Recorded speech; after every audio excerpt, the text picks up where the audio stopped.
اللہ الرحمن الرحیم۔ اللہ کے نام سے شروع جو بڑا مہربان نہایت رحم والا ہے۔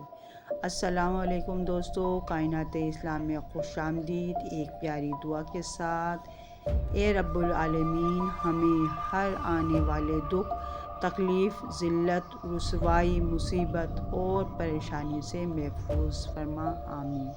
ویوز، آج میری ویڈیو کا موضوع ہے حضرت عائشہ کی زندگی کا سب سے خوبصورت واقعہ۔ حضور کا یہ والا واقعہ کبھی بھی نظر انداز نہ کرنا۔ چلیں شروع کرتی ہوں۔ حضور صلی اللہ علیہ وآلہ وسلم ہر بیوی کے پاس ایک دن رہتے، باقی ازواج محترمات البتہ باری والی زوجہ کے پاس اکٹھی ہو جاتی۔ ایک دفعہ حضرت عائشہ رضی اللہ عنہا کی باری تھی، جب حضرت زینب ابن ماجہ کی روایت کے مطابق بلا اجازت ان کے حجرے میں داخل ہوئیں۔ آپ کو معلوم نہ تھا کہ حضرت زینب موجود ہیں۔ اندھیرے میں آپ نے ان کی طرف ہاتھ بڑھایا تھا کہ حضرت عائشہ رضی اللہ عنہا بولی، یہ زینب ہیں۔ آپ نے ہاتھ کھینچ لیا، اس پر ان دونوں پر تکرار ہونے لگی اور ان کی آوازیں بلند ہو گئیں۔ ادھر نماز کھڑے ہونے ہی لگی تو حضرت ابو بکر نے آپ کو بلا لیا۔ حضرت عائشہ رضی اللہ عنہا فرمانے لگیں، ابھی نماز ادا کرنے کے بعد میرے والد مجھے خوب ڈانٹیں گے۔ ایسے ہی ہوا، حضرت ابو بکر رضی اللہ عنہ نے انہیں سختی سے ڈانٹا، تم حضرت صلی اللہ علیہ وسلم کے سامنے اس طرح بولتی ہو؟ ایک بار رسول اللہ صلی اللہ علیہ وسلم حضرت عائشہ رضی اللہ عنہا کے پاس آئے تو انہوں نے پوچھا، آج کہاں رہے؟ فرمایا، اے امیر، ام سلمہ کے پاس تھا۔ کہا، ام سلمہ سے آپ کا جی نہیں بھرتا؟ مجھے بتائیں، اگر آپ ایک وادی کے دو کناروں پر اتریں، ایک سے گھاس چرا لی گئی ہو اور دوسرے کنارے پر کوئی گھاس کھانے والا نہ آیا ہو، آپ جانور کہاں چرانا چاہیں گے؟ فرمایا، وہ جس کا سبزہ چکھا نہ گیا ہو۔ میں آپ کی دوسری عورتوں کی طرح نہیں، میرے علاوہ ہر عورت دوسرے مرد کے پاس رہی ہے۔ حضور صلی اللہ علیہ وسلم مسکرا دیے۔ شاہ روم مقوقس نے رسول اللہ صلی اللہ علیہ وسلم کو ایک قبطی باندی ہدیہ کی۔ حضرت عائشہ رضی اللہ عنہا کہتی ہیں کہ وہ حاملہ ہو تو مجھے پریشانی لگ گئی۔ ابراہیم علیہ السلام کی ولادت ہوئی، لیکن ماریہ کو دودھ نہ آتا تھا۔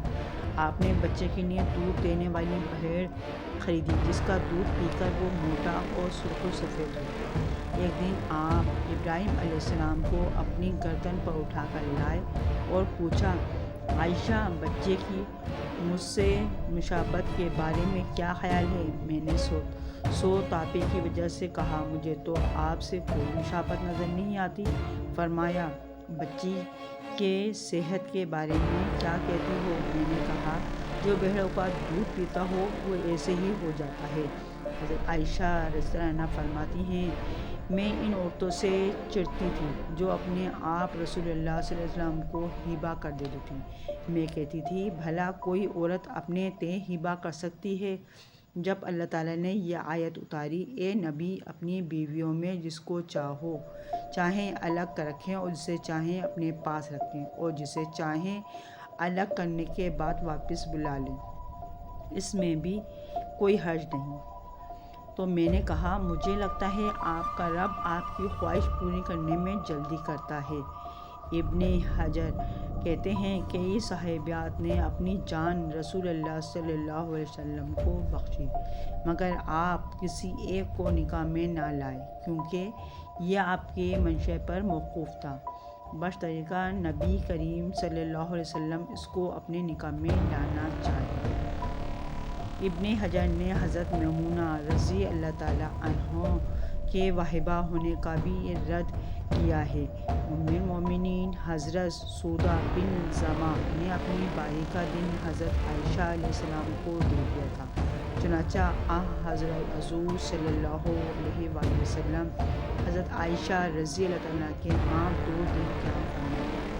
حضرت عائشہ رضی اللہ عنہا فرماتی ہیں، سودا کے علاوہ کوئی عورت ایسی نہیں کہ میرا اس جیسے طور طریقے اختیار کرنے کو دل چاہے، مگر ان میں بھی تندی تھی۔ ایک بار حضرت صفیہ بنت حیی حضرت عائشہ رضی اللہ عنہا میں جھگڑا ہوا۔ دونوں نے ایک دوسرے کے باپ کو برا بھلا کہا۔ رسول اللہ صلی اللہ علیہ وسلم نے سنا تو فرمایا، صفیہ تم ابو بکر کو گالی دے رہی ہو؟ حضرت عمر فرماتے ہیں، نبی صلی اللہ علیہ وسلم کی ازواج آپس کے رشک و رقابت کی وجہ سے آپ سے روٹھ گئیں تو میں نے ان سے کہا، نبی صلی اللہ علیہ وسلم تمہیں طلاق دیں تو بڑی امید ہے کہ ان کا رب انہیں بدلے میں تم سے بہتر بیویاں دے دے۔ تو اسی مضمون کی آیت التحریم نازل ہو گئی۔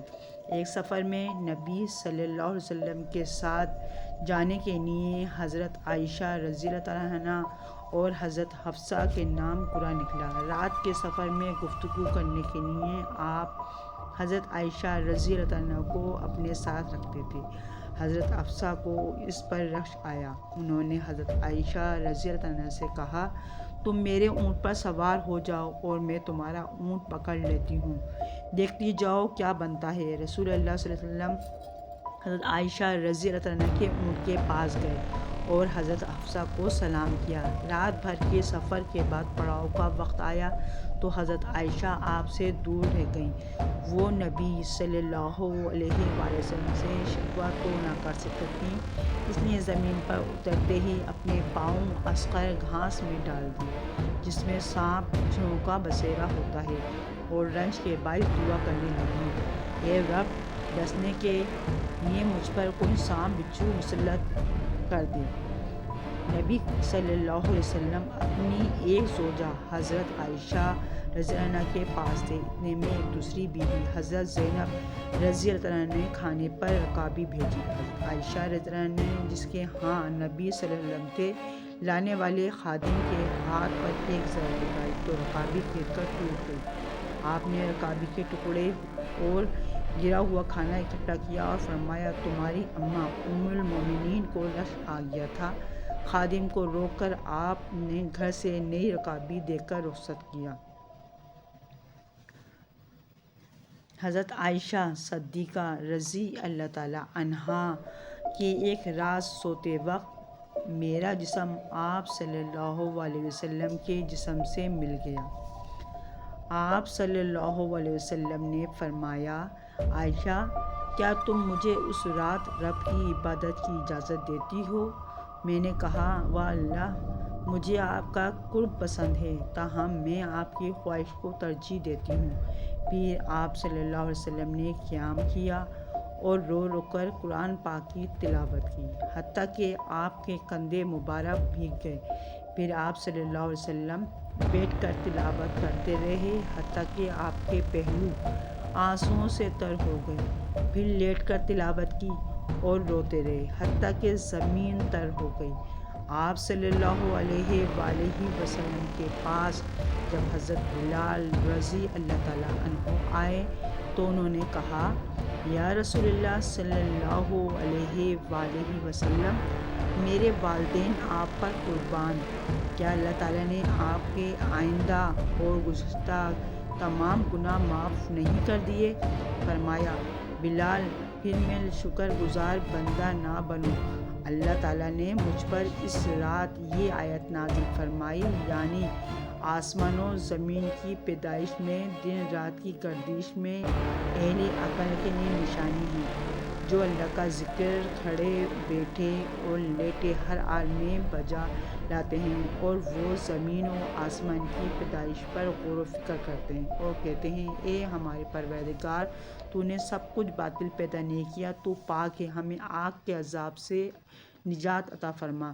اللہ پاک ہمیں دین کی سمجھ نصیب فرمائے اور ہمارا خاتمہ ایمان پر فرمائے، آمین۔